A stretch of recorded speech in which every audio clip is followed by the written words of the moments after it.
All right. When you get into an altercation with somebody, angle is really important. So obviously, if he's, most of the time people are right-handed person, so obviously his most powerful weapon will be on the right. This is where he's gonna draw any kind of weapon or even throw you a big punch from the right hand. So if I'm facing him, right now he has a lot of power, okay? But if I start to angle myself a little bit to his left, and knowing that if anything happens, I'm gonna move to my right. So I'm here, something happened, the guy started to come at me, move at an angle of 45 degrees, okay? And then gives me a chance at least to get, even a second is enough for me, okay? Just to protect myself. I'm here, and most of the time, the problem we have is like as soon as we put our hands up, that means I'm scared of the person.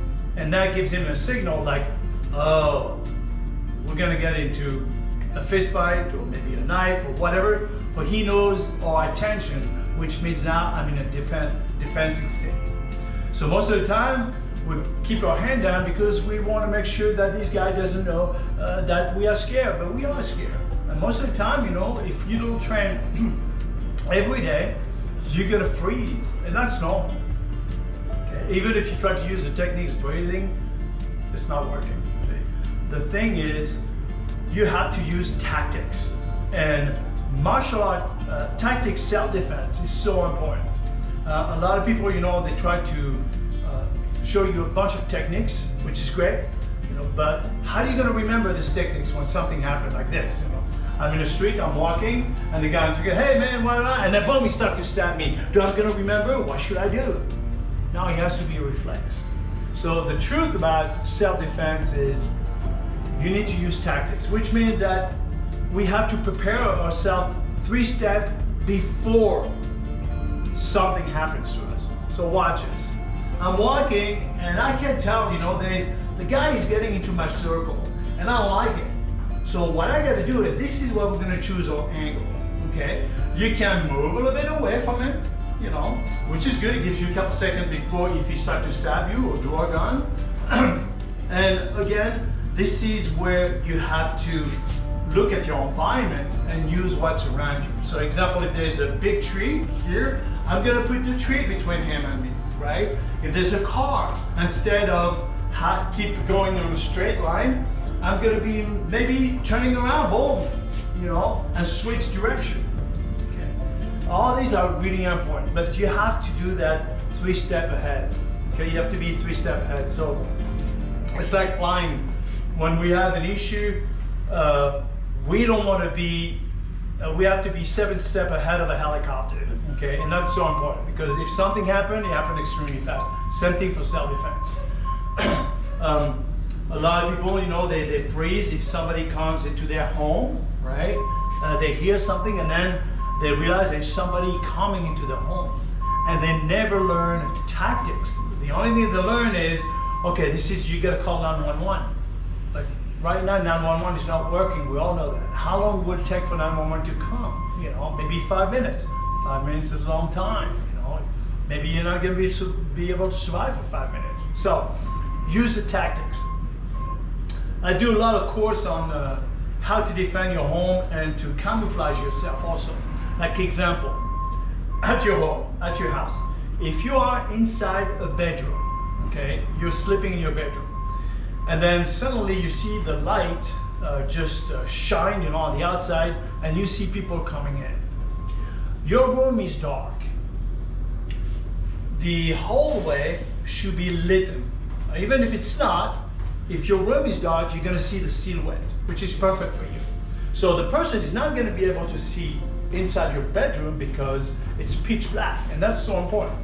But on the hallway, that's gonna be a little bit lit, okay? So you're gonna be able to see the silhouette, okay? Exactly from a door. You know, if somebody opened the door and the house is pitch black, open the door, the light most of the time is outside, and you're gonna see a big silhouette. So it's easier for you if you have a weapon to take care of that, all right? Plus the good thing is using that tactics, you can decide or realize, is he a bad person, or is it maybe my neighbor, or maybe somebody who needs something because his car broke down, or maybe or whatever. So you can really decide, and gives you a couple seconds for you to realize, is it a bad person or a good person? Okay. So again, tactical self-defense, it's what we should teach people. Not only self-defense and try to go through those moves, because sometimes it's way too late. Most of the time we train only with one person. What about if there are 3 people? Then the whole thing changes again, right? So there's too much to learn in a small time that we have to prepare ourselves. So the tactic is so important. Again, I'm coming and I see this guy moving and he's gonna stop me here, boom. Instead of stopping and just analyzing, we know exactly what he's gonna do. So what I'm gonna do, I can move, I can come in, I can move to the left, to my right, to his left, or to my left, okay? Again, be ready for the guy to jump on you, okay?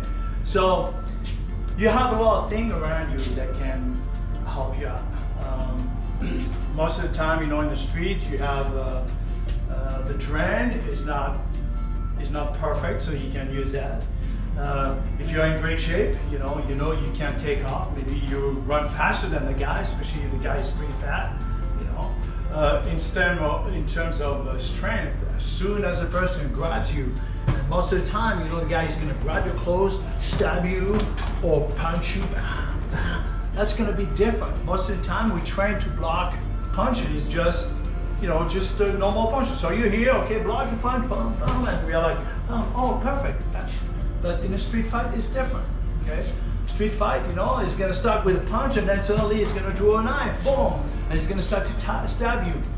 The problem that you're going to have is you're not going to feel the difference, because it's going to be still a punch, but it's going to be a stab. So you're going to feel that punch coming in, okay? Because you have the adrenaline going, and that can be devastating. So in a training, if you really train self-defense, in the middle of your training, we should introduce a weapon. Like it could be a gun.